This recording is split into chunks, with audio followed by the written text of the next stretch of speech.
Hi, so I am recording this due to the horrendous connection issues that we had during the live presentation.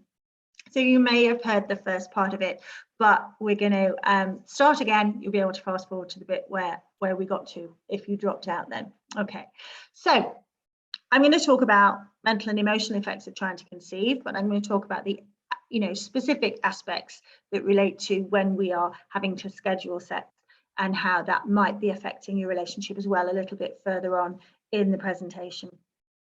So a little bit about me. I am a ex-nurse. I worked in the medical system here in the UK for a number of years. So I have experience of the medical model, and I use that to support my clients to understand communicating with doctors about tests and aspects there as well. I've also got an MSc, a Master of Science in Ergonomics, which looks at the interactions with people within systems. And so the big thing that I do as an ergonomist, or did as an ergonomist, was to always ask, but why? But why? But why? And it's something that I advocate for my clients in a fertility setting when we're looking at what questions need to be asked in order to get the answers that we require so that we know what we can then do moving forward. Behavioral change is a huge part of ergonomics. So to be able to someone to change is really, really key. And the limitations within that, we know, for example, if we're advised to eat a certain way that we should, but actually it's not always workable. And there are physical and psychological reasons why that's not workable, which is really, really key to bring into the fertility aspect.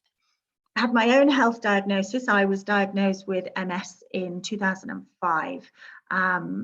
No known cure, no known cause, but I set up on my own journey as a health detective and started to put in things in place from a physical, psychological, and emotional aspect. And now my MS is considered benign, which I believe is due to the changes that I made to all of these areas. And it's a similar approach to how I address fertility with my clients, working as a fertility therapist. Now, I conceived my babies at 38 and 39 years of age. So I had my age against me and I had an autoimmune disease against me. But the way that I had approached my autoimmune disease are what enabled this to happen, in my opinion. So in terms of then moving on, fertility is so multifaceted that it's not about the egg and sperm getting together at a certain time. There is so much more involved in that, which you will have heard in previous sessions about nutrition and hormonal balance. And these are aspects that I bring into my work with clients as well. We have to look at the physical, the psychological, and within that, the emotional. There are failings within the medical model. Now, that's not me dissing the whole system, absolutely not. People are alive today in my life that wouldn't be alive without it. There are babies born that wouldn't be born without it. But the issue that the failing I talk about is that we're not looking within the medical model to diagnose and fix things in terms of fertility. What we're doing is circumnavigating it, and we're stepping in and taking over. And I just wish that there was more information given early on to empower people, to give them a sense of control that changes can happen, as has happened with many of my clients. I'm a fertility coach and also a podcast host at Fertility Rewire that you can find on all podcast platforms. So, stress.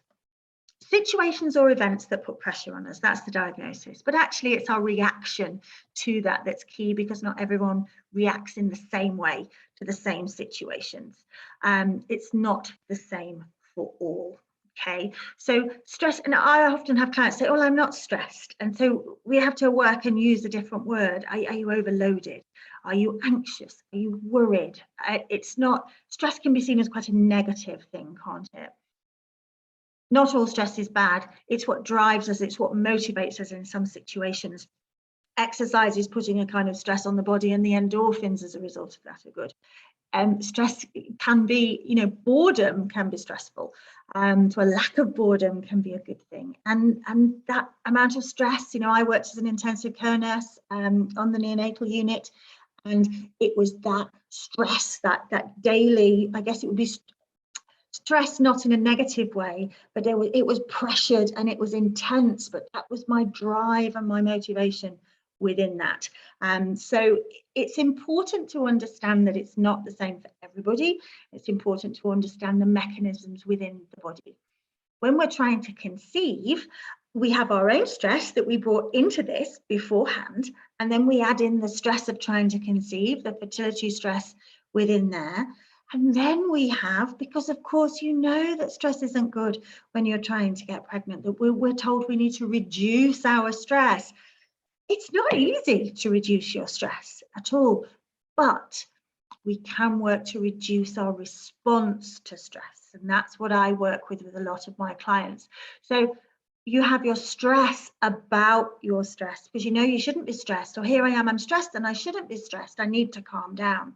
And you can even get stressed about trying to relax because, I can't relax. So that's a really, really key thing to think about. And also trauma. There are lots of aspects of trauma within fertility journeys for many, many people. And I see symptoms of post-traumatic stress disorder in a number of people who are going through this journey. So there's lots of aspects. You can see how they can all knock on to each other. So if we could just take one of them away, the stress about the stress, to give people mechanisms of dealing and changing their body's reaction, that will make a huge change. Now, I asked you to cast your mind back to health education. What did you take away from that class about getting pregnant? Is it that it's really easy? Is it that it has to be planned? Is it that it could ruin your life? That you have to do everything you possibly can to prevent it? And this is what then shapes you moving forward. So from, a psychology and emotional health point of view, actually, we've got limiting beliefs set in place there. And there'll be quite a fear response within there when we even start to think about trying to get pregnant later on. Now, when you do actually decide that it's time to get pregnant, you realise it's not as easy as they said, is it? It's not that easy for it to happen. It's not a case of stopping birth control and things just snap into place. Information is limited. I think it's massively misleading. I talked about a client of mine, and I've seen this a few times in fairness, where there is this magic holy grail of day 14 within a 28-day cycle, or 14 days before your bleed, or 14 days after your bleed, that you will ovulate. And actually, that's not necessarily the case. And I have a client at the moment who's just is pregnant, is 14 weeks pregnant, which is fantastically exciting. But for a year, her and her partner had tried to conceive with the aim of the magic day 14. And actually, when we started to track her hormones and we started to look at what's going on, she was ovulating on day 18 to 19. So she was ovulating later in the cycle, which they were missing, but also she did have a 28-day cycle. So she had a 10-day luteal phase, which isn't sufficient to support a pregnancy. So we worked together we brought her ovulation forward, actually, lengthened that luteal phase, and she was pregnant, which is fantastic. Well, she is pregnant, which is fantastic. But the thing is, it's the feeling of no control. And I have clients come to me and say, well, I'm a control freak. And I think we all are. There's not many of us that are going to be so laid back about, oh, well, if it happens, it happens. If it doesn't, it doesn't.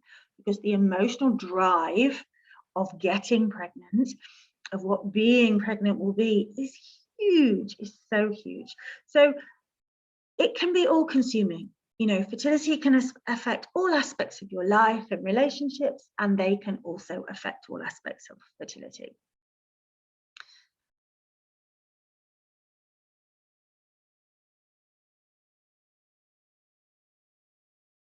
So what you should have been told: survival of the species is, for any species to survive, first and foremost, they have to be safe. You have to stay alive as an individual.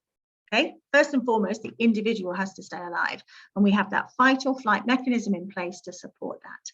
But it's that fight or flight mechanism that is still activated even though your life isn't in danger, and I'll talk about that a little bit more.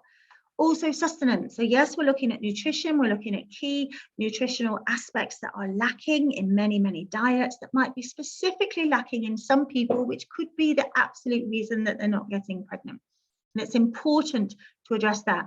But also when we look at sustenance, I bring in hormonal balance within that, and also pelvic health, the blood supply and the nerve supply to the uterus, and also the emotional connection between you and your reproductive system, which may have been letting you down for some time, and maybe you're not the best of friends. Then, and only then, when those two systems are in place and set, can procreation take place, can reproduction take place. Without them, it's not safe. If your life is in mortal peril regularly, continually, and high levels of cortisol are in place, then things are going to be shut down and switched off and diverted. And it's not safe to have a baby. It's not safe to get pregnant, because you won't be able to run very fast away from all these tigers, these saber-toothed tigers. Let's think ancestrally. You won't be able to run away from them. And when you do have your young, then the predators will eat them. So you can see the system, you can see how it works, and you could look at this at wildlife. You could look at this when you watch nature programs, looking at species and endangered species. It's so key, but it's something we're massively missing. So when you're in the face of tigers, your brain is like a control room.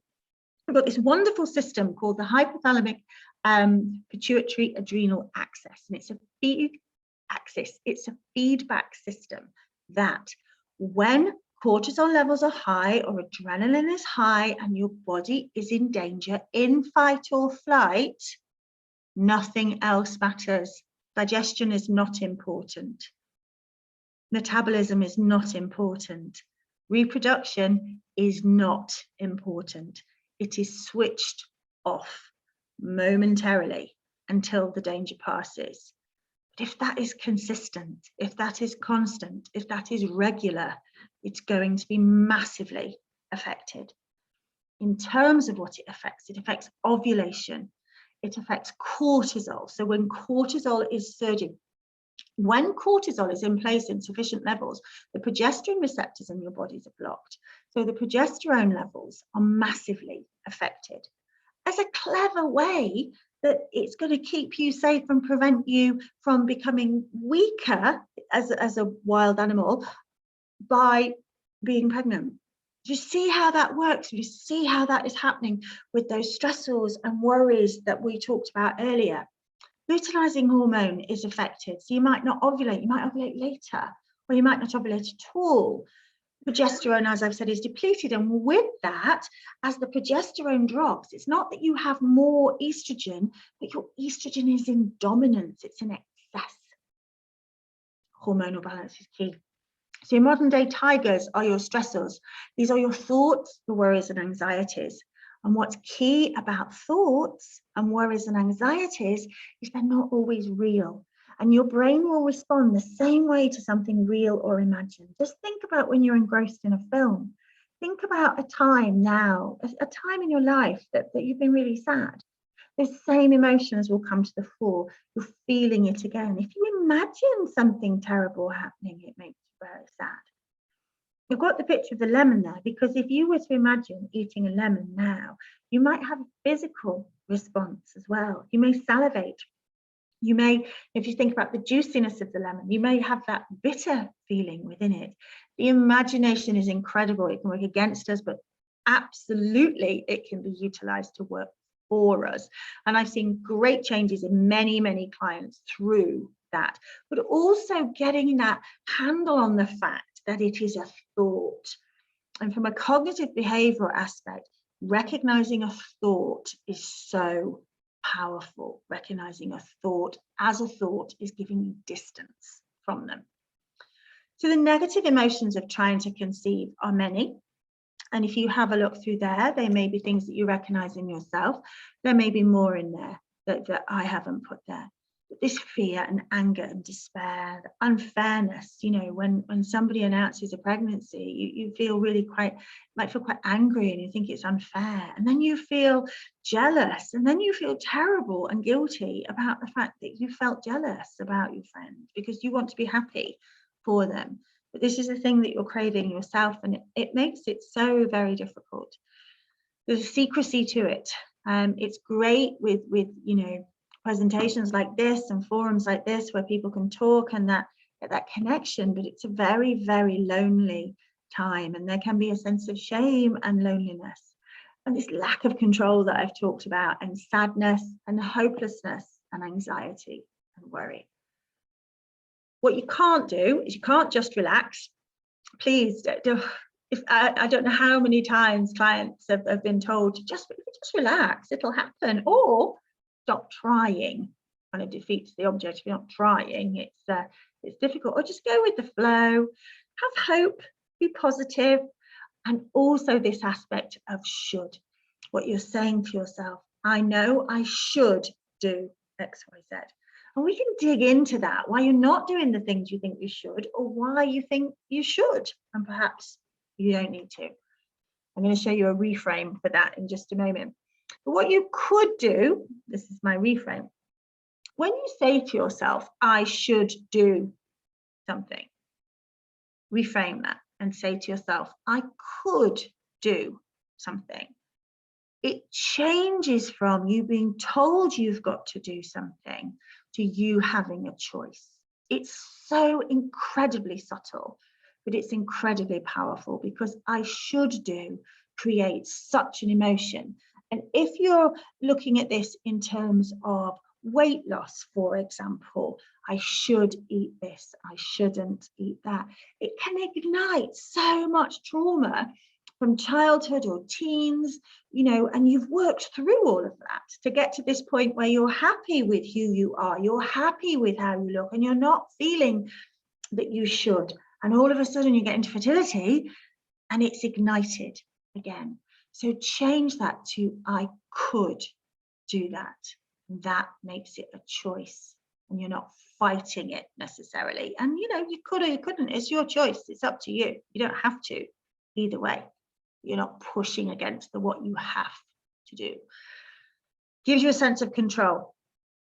Start to recognize your thoughts as thoughts. And that's a lot of work that I do with my clients. When you recognize them as thoughts, you then start to accept the feelings. This is sadness. This is anger. This is what I'm feeling. And then we can start to get that distance, which is incredibly powerful. So on modern day tigers, think about what you do in the face of a tiger. Your heart rate is rising. You have this nervousness and this anxiety because you should be running like hell. You should be running away from a tiger, but you're not. You're on the spot and you're worried about something. You're late for something. You're anxious about something. You've got a presentation and the connectivity is just rubbish. You know, all of it is just surging and surging and surging. And your tigers can be the smallest things, but they stick together to make a huge tiger. And not getting pregnant, dealing with that can be one of your biggest tigers. When the tiger has gone, what do you do? Maybe you haven't been face to face with the tiger. I'll give you another example. If you step out off the pavement or sidewalk and a car whizzes past, or in a car park or something, and you do that massive inhale of stress, then when you realize you're safe, what do? You go, and that long, slow out breath is what tells your brain we can move out of fight or flight into rest and digest. When you feel stress, you can do a long, slow out breath. And this is something I encourage my clients, and we do this over the weeks and we practice it and we build it so it becomes instinctive. What you do, close your eyes for now if you feel comfortable. I take a little in-breath. See, when you know you're told to take deep breaths, people go, and you're igniting it more. Don't take a big in-breath. Little in-breath.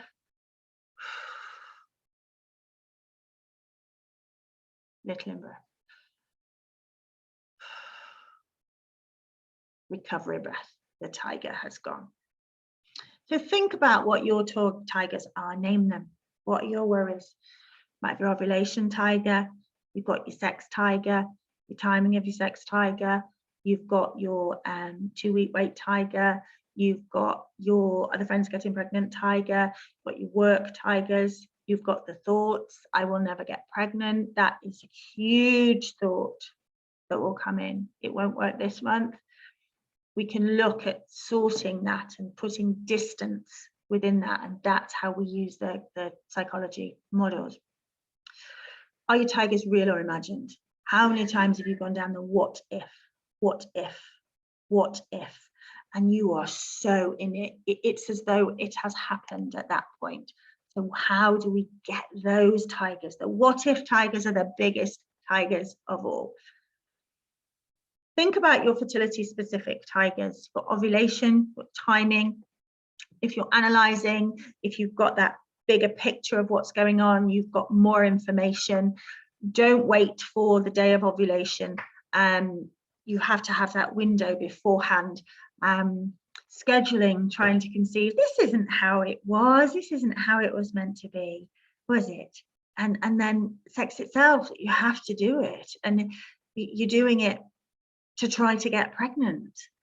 But I want you to stop for a moment and just close your eyes and think about your partner. If you're in a relationship and you're having to schedule sex and arrange the right time for that. But if you're in a same-sex relationship and you and your partner aren't reproducing when you're having sexual relations, but the fact that you're going through this journey might be having an impact on your sexual relations. So think about, as you close your eyes there, think about when you met your partner. Just run through your head when you met your partner. Where were you? What was happening? What did you think about them? And then when you started seeing them, how was that time? What are your feelings about them at the time? Think about specific situations where perhaps you got passionate and, what came into your mind as you recall that situation. And then think about the first time that you and your partner had sexual intercourse. How was that? And if the first time wasn't a great time, think about a really good time. Think about times where it was really, really good and feel those feelings. And now think about your partner. Why do you want to have a baby with them? What is it about your partner that made you want to have a baby with them, that want to have a family with them?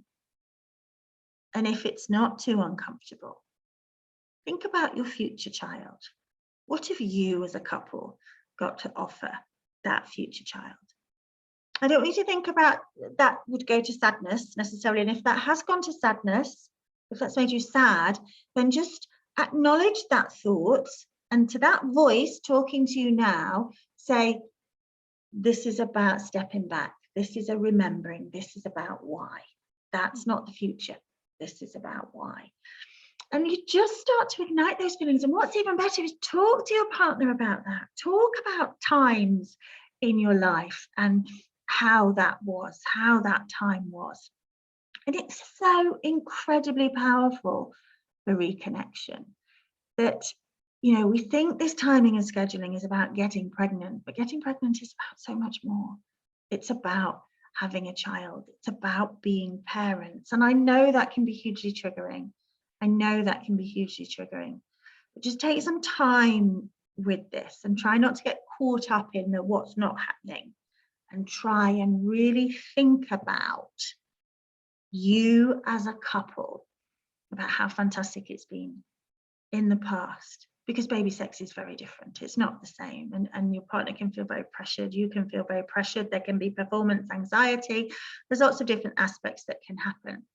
And I do work with my clients within this, but and if that has really triggered, just take a moment and maybe write down some thoughts about this and really start to connect to how sex used to be, how it has been. And the other important thing that I can advise is just to, don't just have sex at that time of the month, connect at other times of the month. when I start working with clients, I ask them to say, let's just put things on hold for 3 months. I'm not saying don't try, it's very difficult, don't try, but let's just take the pressure off for 3 months, because I'm sure, as you heard in the first session with Nicole, you know, we're looking at that cellular lifespan of 3 to 4 months of making changes. So if we're making changes to your physical health and your emotional health, then it's going to take 3 to 4 months. So let's just take the pressure off for those 3 to 4 months and just make sure we have fun, or try to have fun in that time. And there are different ways that you can approach that. So other fertility specific triggers are the waiting for ovulation, waiting to see if you're pregnant, and waiting for your bleed to be finished, and waiting for ovulation, what if, which I've talked about, and also this aspect of unexplained. And unexplained fertility is a huge area, and it causes so much emotional anxiety. But equally, explained does. You know, just because you have a diagnosis of endometriosis or PCOS doesn't mean it's the only reason you're not getting pregnant. And it's really important to get a handle on that and to get a real insight into aspects you can do of self-care to support yourself. So what you could do, using the word could, you could get the health education that you should have had. It's a big part of what I do with my clients, with whether I see the female or whether I see the couple, which is always preferable.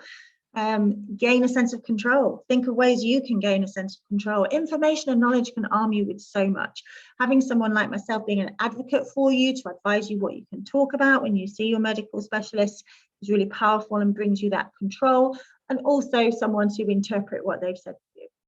To recognize thoughts as thoughts, to accept those feelings. Now, accept, that doesn't mean just accept it and move on. There's nothing you can do about it. It's about working at a deeper level on the cognitive behavioral model, that we start to, you know, oh, this is sadness. You accept that it's here. You don't accept it's okay, but you accept that it's here. This is what I'm feeling, and we're not pushing against it. And get some distance from those tigers. So the fertility rewire method looks at the physical, the psychological, and the emotional. I work one-to-one.